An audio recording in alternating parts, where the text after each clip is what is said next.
कालू कौवे और गोरी कौवी की नई नई शादी हुई थी। गोरी कौवी अपने ससुराल में बहुत खुश थी। कालू कौवे की अपनी जामन की खेती थी, लेकिन कालू कौवा बहुत आलसी था। वो अपनी खेती पे बिल्कुल भी ध्यान नहीं देता। अरे कालू जी, मैं आपको बहुत दिनों से देख रही हूँ। आप तो अपने खेतों पे बिल्कुल भी नहीं जाते। आखिर यह सब कब तक चलता रहेगा? गौरी कौवी, मुझे खेतों पे जाने की क्या जरूरत है? मैं तो घर बैठे बैठे ही पैसे कमा लेता हूँ। जंगल के सारे पक्षी जितने जामुन तोड़ते हैं मुझे वो पैसे दे जाते हैं, तो आप मुझे खेत पर जाने का ना बोलें। ऐसा कहकर कालू कौवा घर से बाहर चला जाता है। गोरी कौवी को ये बात हजम नहीं होती। मुझे तो कोई भी पक्षी इतना ईमानदार नहीं लगता कि कालू कौवे को पूरे के पूरे पैसे देता हो। अब मुझे ही कुछ करना पड़ेगा। गोरी कौवी अभी ये सोच ही रही थी कि वहाँ पे टोनी चिड़िया आ जाती है। आओ बैठो टोनी, ये बताओ कि आपके घर में सब ठीक ठाक है? हाँ गोरी बहन, आपकी कृपा से सब ठीक ठाक है। मैं तो आपका हाल चाल पूछने आई हूँ। हमारे जंगल में आपको किसी चीज की कोई कमी तो नहीं है? नहीं टोनी, मुझे किसी चीज की कोई कमी नहीं है। कालू कौवे तो बहुत ही ज्यादा आलसी हैं। आज मैंने उनसे जामन के खेत में जाने का कहा तो उन्होंने मना कर दिया। अब मैं क्या करूं? टोनी चिड़िया, आप ही कुछ बताएं। गोरी बहन, आप कालू कौवे को लेकर चिंतित न हो। वो तो हमेशा से ही आलसी हैं। वो कभी भी अपने बाग पर नहीं जाते। टोनी चिड़िया, तो फिर मुझे क्या करना चाहिए? मुझसे तो ये सब नहीं देखा जाएगा। गोरी बहन, अगर कालू कौवा बाग पर नहीं जाते तो आप बाग पर चली जाया करें। इससे आपके बाग की देखभाल भी होती रहेगी। ये कहकर टोनी चिड़िया वहाँ से चली जाती है और गोरी कौवी को टोनी की बात बिल्कुल सही लगती है। और फिर अगली सुबह गोरी कौवी कालू कौवे के साथ बाग में चली जाती है। अरे वाह कालू कौवे, आज तुम बाग आए हो। लगता है सूरज उल्टी दिशा से निकला है। नहीं कबूतर जी, अब से हम रोज खेतों में आया करेंगे और अच्छे से देखभाल भी करेंगे। क्यों कौवे जी? ये तो बहुत अच्छा है। ये लो, मुझे 20 रुपए के मीठे मीठे जामुन दे दो। गोरी कौवी कबूतर को जामुन दे देती है और कबूतर वहाँ से चला जाता है। और फिर एक उल्लू आकर जामुन खाने लगता है और कुछ जामुन तोड़कर रख लेता है। ये देखकर गोरी कौवी कौवे से कहती है, ये कौन है जो हमसे पूछे बगैर जामुन ले जा रहा है? ये उल्लू चील की गुफा में रहता है और ये जामुन अपनी चील दीदी के लिए ले जा रहा है। चील है तो क्या हुआ, बाकी पक्षियों की तरह पैसे लेके ले जाने दूंगी। मैं अभी इस उल्लू को बताती हूँ। गोरी कौवी उल्लू से सारे जामुन छीन लेती है और गुस्से से उल्लू से कहती है, ओ टेढ़े मेढ़े आंखों वाले उल्लू, तुझे शर्म नहीं आ रही जो मेरे जामुन फ्री में खा रहा है?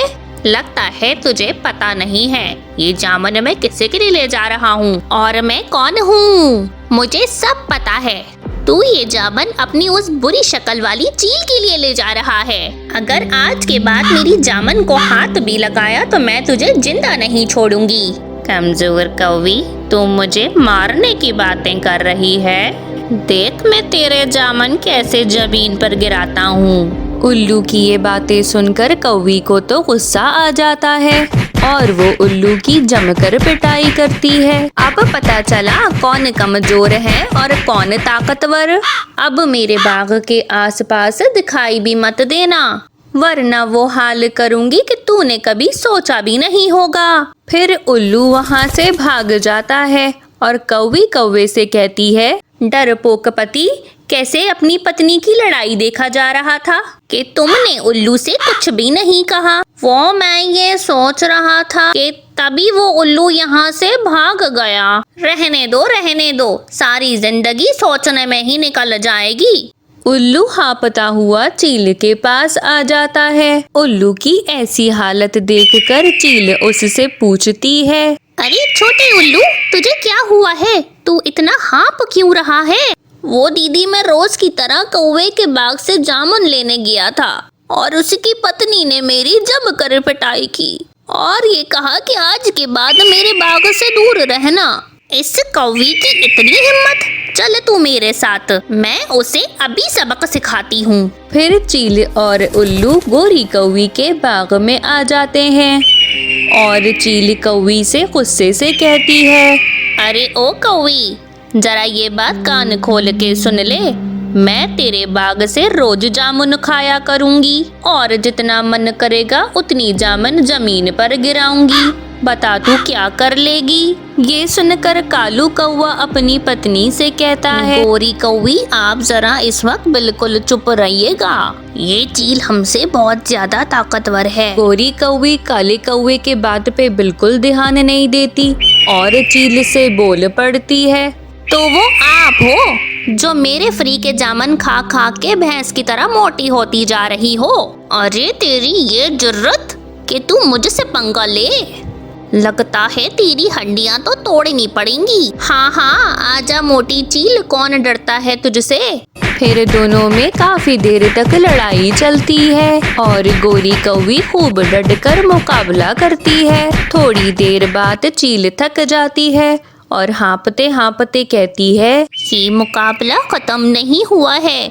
मैं कल फिर आऊंगी और अपने पति को भी साथ लाऊंगी। चल उल्लू, इस वक्त मुझे अपने कंधों पे ले चल, मैं इस वक्त बहुत थक गई हूँ।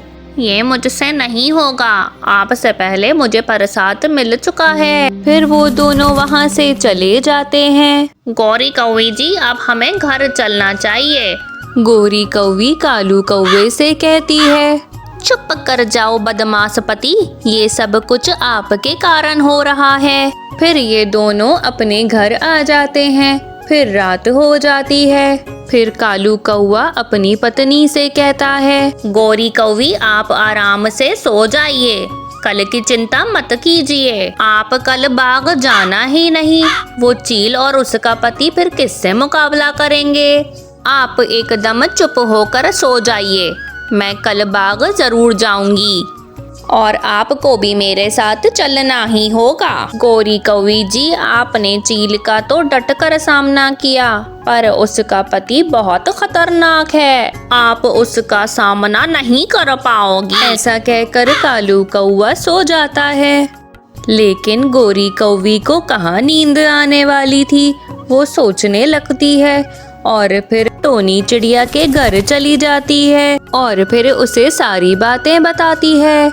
गोरी बहन, आपको बल से नहीं बुद्धि से काम लेना होगा, वरना वो चील का पति आपको मार डालेगा। टोनी की ये बात सुनकर गोरी को एक तरकीब सूझती है और वो दौड़ी दौड़ी अपने बाग पर चली जाती है। अब मजा आएगा उस चील और उसके पति को। और फिर कौवी अपने घर आ जाती है और फिर सुबह हो जाती है और कालू कौवा भी उठ जाता है। चलो कौवे जी, हम अपने बाग चलते हैं, वो हमारा इंतजार कर रहे होंगे।